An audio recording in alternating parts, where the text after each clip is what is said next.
Hello there. Welcome to episode 1 of Chatting with Kody. And my name's Kody with a K. In this video I'll be talking about one of my favorite genres of film, horror.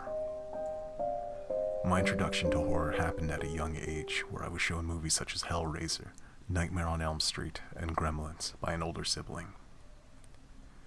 Throughout my earlier years after watching those films, I'd get nightmares frequently, but as I grew older, my relationship with horror movies changed over time. I went through a lot of traumatic stuff while growing into an adult, to the point where the world felt gray, in a sense. I lost the ability to feel most emotions, as I had shut myself off from the outside world as a means of protection.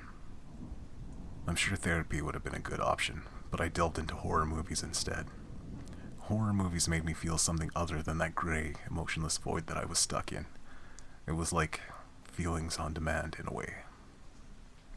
I would watch almost everything from cult classics to slapstick types of horror, to the ones that took themselves way too seriously for what they were trying to do. I'm sure I don't have to name any of those films, as ones are probably already popping into your mind. Over time, horror has become a vastly diverse style of genre, as it caters to different people in various ways. To some, it's to see the world through a red, gore-filled lens. To others, it's a psychological self-torture session. And to others, it's like watching revenge porn, seeing people with ugly personalities getting gored in various methods. As horror was one of the ways I got to feel an emotion, my favorite became a rare style of horror that invoked real terror from watching it. Movies that would make you feel something even after the film experience had long been over. A common trend I see in a lot of horror movies became the jump scare, which I find is a cheap effect that can always be seen coming with a rising crescendo of strings, followed by a sharp loud sound and a jarring image placed on screen for a brief moment, giving your nerves a shot of electricity. Even though I know it's coming, it does get me from time to time. The jump scare tactic has been used across various platforms, as it provokes a sudden primal jolt to the system and delivers the desired effect. One rare aspect of horror movies that I hardly find anymore is the aspect of terror.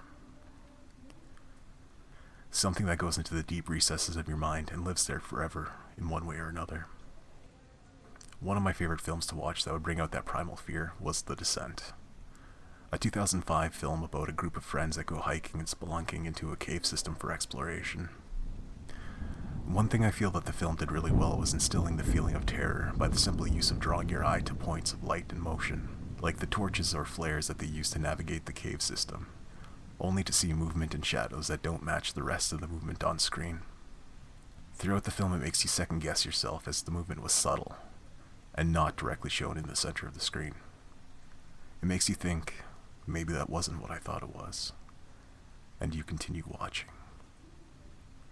More and more throughout the film, your eyes start to move around the screen, trying to find that moving shadow somewhere else in the caves. After a short period of time, those shadows are confirmed, giving you that unsettling feeling that the characters have been watched or surrounded the entire time, and that the shadows in the dark are real and waiting. The rest of the film plays out really well and makes you feel helpless watching.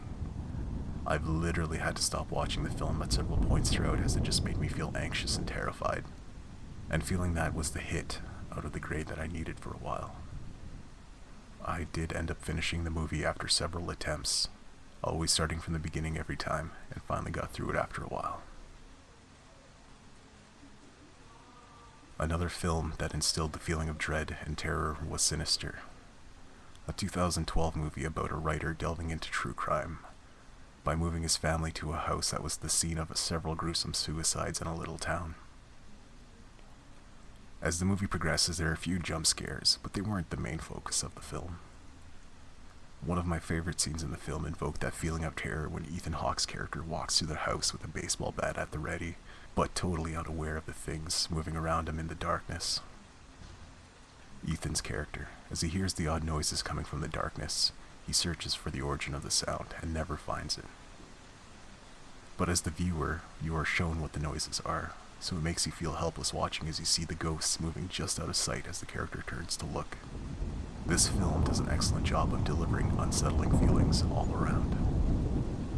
A good film that invokes terror doesn't do it all throughout the film, but has a specific moment or scene that gives you an unsettling feeling that sticks with you after the film is long over. And that scene makes an everyday activity feel like it could play out just like the film. Like, for example, those that have watched The Messengers featuring Kristen Stewart, how many times have you felt you needed to run up the stairs to avoid the hand mentally reaching out for your ankle, wanting to pull you down into the darkness? Or the terrified thought of seeing a pair of legs as you lay a sheet or blanket over a bed? Or how many times have you decided to pass that log truck on the highway, just from the terror instilled by Final Destination 2? We'll continue this chat another time now, as it's getting late. I'd like to thank you for sitting with me and letting me share my story. Before I go, I have to ask, what was your introduction to horror, and how did it evolve over time?